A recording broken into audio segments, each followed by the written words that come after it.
Attention, Chicago fans! Do you think the management is playing chess or shooting at a target? They signed a veteran on defense who bleeds expertise, but costs $28 million guaranteed. If he rusts, Detroit will disown them.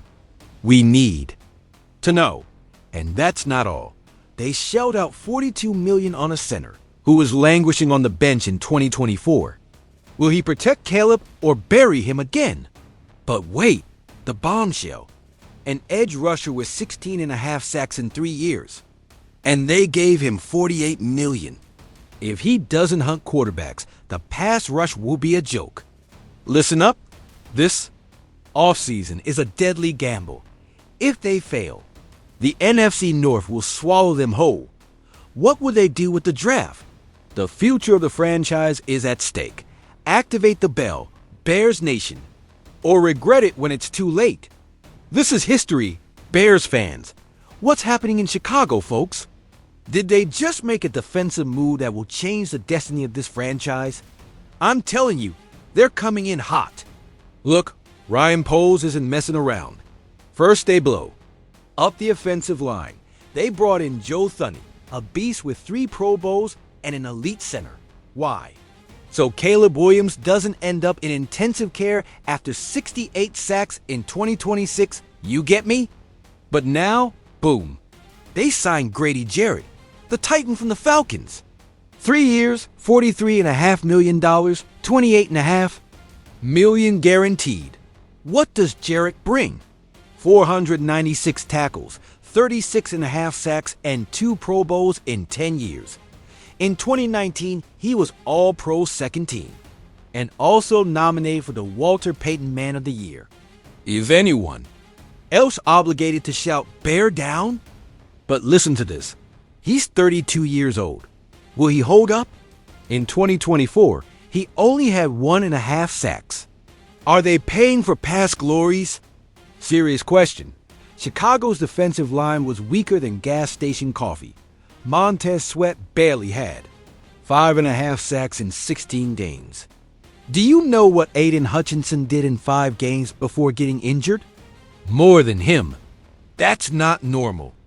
I'm saying this.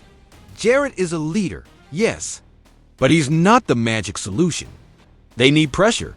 If they're satisfied with this signing, the NFC North will eat them alive.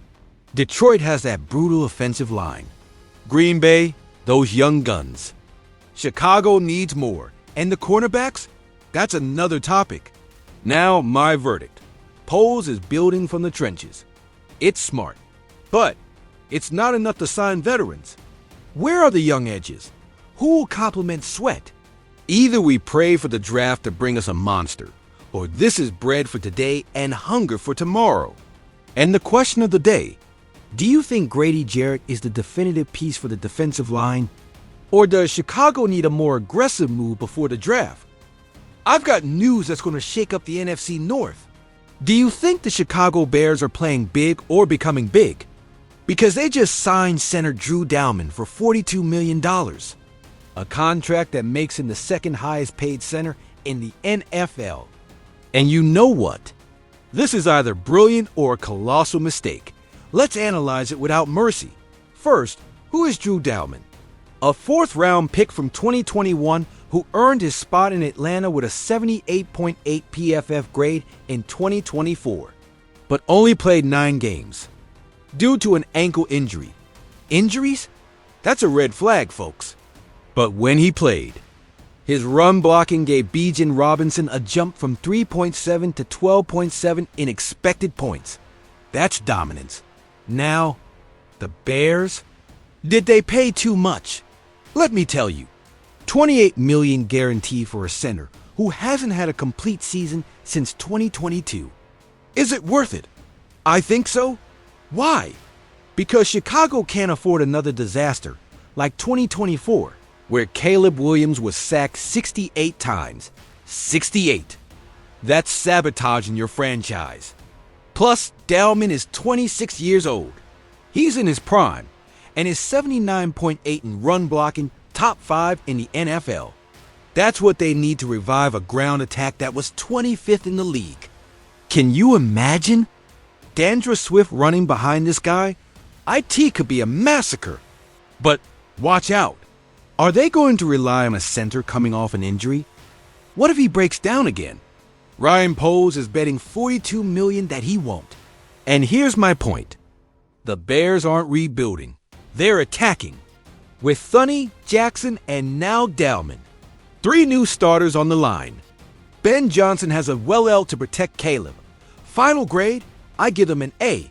Why not an A+? Because $42 million is risky for a center without a Pro Bowl history.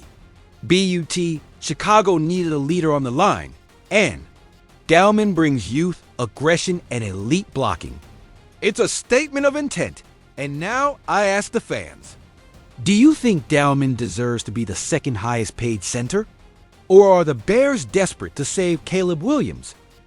Did the Chicago Bears just make the defensive move of the year? I've got the scoop, folks. I'm telling you this. Chicago's defense just got a missile of pure power.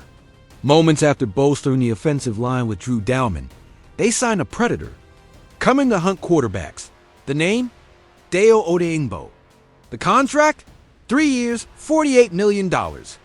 But here's the question, folks. Are the Bears winning the offseason? Or are they gambling on a player who hasn't proven to be the man? Let me break it down. Odeingbo comes from Indianapolis, where he was picked in the second round of 2021. His stats?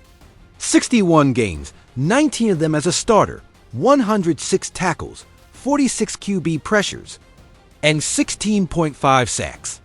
A guy who hasn't missed a single game in 3 years. But listen to this. In 2024, with 14 starts, he only recorded 3 sacks. 3. And now they're giving him $16 million a year. I ask you, is this the kind of player who deserves that money? Or are the Bears paying for potential that hasn't yet materialized? But hold on.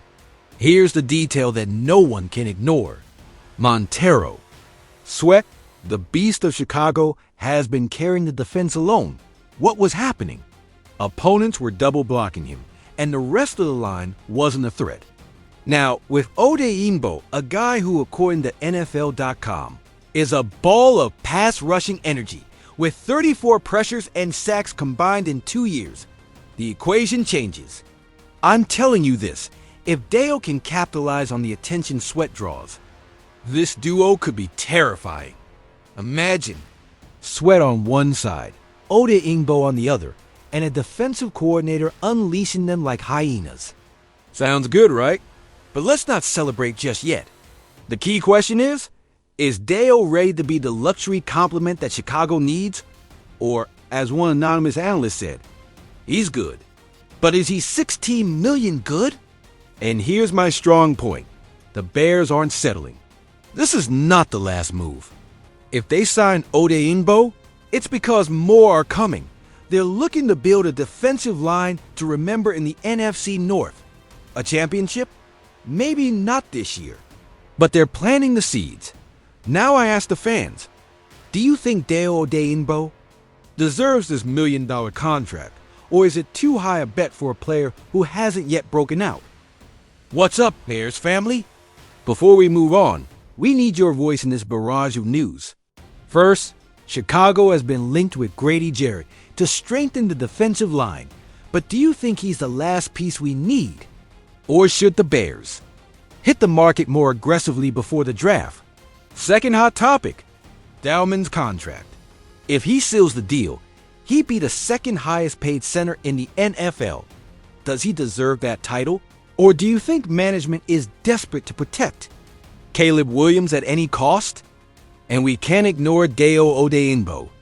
The interest in him implies a $1 million contract, but his numbers aren't star level yet. Is it a smart bet or too high a risk for our defensive front? Comment your answers below. I want to read each one of your opinions. And if you're not part of this community yet, what are you waiting for? Subscribe, hit the bell, and join this family that beats to the rhythm of the Bears. Together we debate, analyze, and celebrate every move. See you in the comments. Until next time, family, bear down.